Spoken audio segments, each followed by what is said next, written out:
Good morning. तर आत्ता just जाऊन व्हेजिटेबल सगळं आणलेलं आहे आणि इथं मी बनवत आहे नाश्ता. तर सकाळी मी वॉकिंगला जाऊन आलेले आहे आणि वॉकिंगला जाऊन आल्यानंतर थोडंसं फ्रेश झाले आणि त्यानंतर मी व्हेजिटेबल्स वगैरे सर्व आणायला गेलो आणि आता नाश्ता बनवून ठेवत आहे. आणि त्यानंतर जे काही व्हेजिटेबल्स आहेत ते मी फ्रीजमध्ये स्टोअर करून ठेवणार आहे. अनिशा जेव्हा घरात असते त्यावेळेला मला जर मी व्हेजिटेबल्स आणले असले तर ती मला हेल्प करते जे व्हेजिटेबल्स आहेत ते सेपरेट करून ठेवायला. त्यामुळे मला तिची खरंच खूप हेल्प होते. तुम्ही ह्या आधीच्या व्हिडिओमध्ये सुद्धा बघितलं असेल. तर असं ती आत्ता गेलेली आहे शाळेला, त्यामुळं आता मी हे सर्व काढून ठेवणार आहे.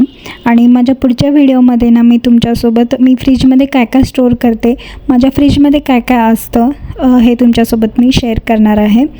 तसंच लवकरच मी तुमच्यासोबत आठवड्याभराच्या स्वयंपाकासाठी कसं प्लॅनिंग करायचं आहे आणि काय काय तयारी करून ठेवायचं आहे हे सुद्धा तुमच्यासोबत मी शेअर करणार आहे. माहिती नाही तर कॅमेरामध्ये काय प्रॉब्लेम झालेला आहे, पण थोडासा व्हिडिओ हा ब्लर आलेला आहे. त्यामुळे आय एम रिअली सॉरी, कारण मला हे समजलेलं नाही. जेव्हा मी पूर्ण व्हिडिओ केला त्यानंतर मला कळालं की थोडा ब्लर आलेला आहे. त्यामुळं पुढच्या व्हिडिओमध्ये मी नक्की गोष्ट लक्षात ठेवेन. तर इथं सर्व भाज्या मी सेपरेट करून ठेवलेल्या आहेत बॉक्समधनं. आणि आता जे कोथिंबीर आणि कढीपत्ता आणि मिरची जी आहे ते मी एकाच बॉक्समध्ये ठेवत आहे. तर हे सर्व जे बॉक्सेस आहेत ना तर ते मी मेशोवरून आणलेले आहेत. तुम्हाला ह्या आधीसुद्धा मी सांगितलेलं आहे आणि खरंच खूप छान आहेत हे आणि मला ह्याचा खूप फायदा झालेला आहे. तर खूप जणांनी मेशोवरती मी रिव्ह्यू बघितलेले आहेत. खूप जणांना ह्या बॉक्सेसनं म्हणजे त्यांना हे बॉक्सेस एवढे आवडले नाहीत, कारण काही जण म्हणतात की पाणी खूप सुटतं ह्याला फ्रीजमध्ये ठेवल्यानंतर. तर कसं आहे ना, जर तुम्ही खाली जो ट्रे असतो ना तो ट्रे काढून ठेवला तर ऑफकोर्स पाणी सुटणारच. त्यामुळं खाली जो त्यांनी ट्रे दिलेला असतो व्हाईट कलरचा तो त्यामध्ये ठेवून त्यावरती व्हेजिटेबल्स ठेवा आणि त्याच्यावरती एक तुम्ही टिश्यू पेपरसुद्धा ठेवू शकता आणि वरतीसुद्धा एक टिश्यू पेपर ठेवू शकता. आणि अजून एक गोष्ट मी तुमच्यासोबत शेअर करेन. मी काय करते, मी व्हेजिटेबल्स धुवून ठेवत नाही.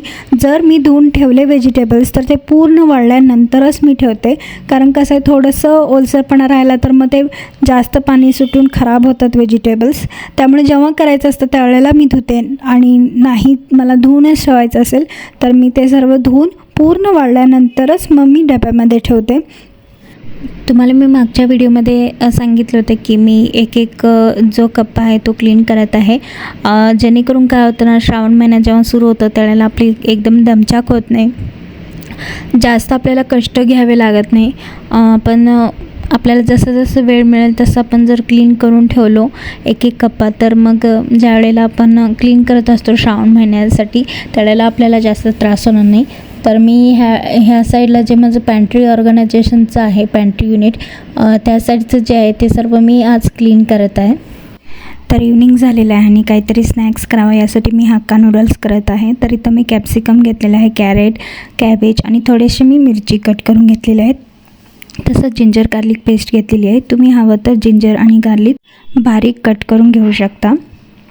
तर इथं मी पाणी गरम करायला ठेवलेलं आहे. ह्याच्यामध्ये मी थोडंसं मीठ घातलेलं आहे आणि थोडंसं तेल.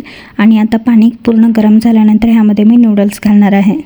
ह्याला जास्त आपण बॉईल करायचं नाही आहे, फक्त 80% हे कुक होईल एवढंच आपल्याला बॉईल करायचं आहे. आणि हे पटकन बॉईल होतसुद्धा होतं.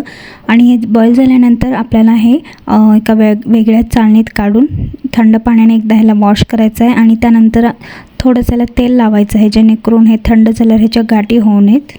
त्यानंतर कढईत मी तेल गरम करायला ठेवलेलं आहे आणि तेल गरम झाल्यानंतर जे आपण काही घेतलेलं आहे, आणि हो मी कांदासुद्धा कट करून घेतलेला आहे, मागाशी दाखवायचं राहिलेलं आहे, नंतर मी कट केलेलं आहे. तर जे आपण कट करून ठेवलेलं आहे ते सर्व घालायचं आहे, कांदा, कॅरेट, कॅप्सिकम, कॅबेज, मिरची सर्व काही.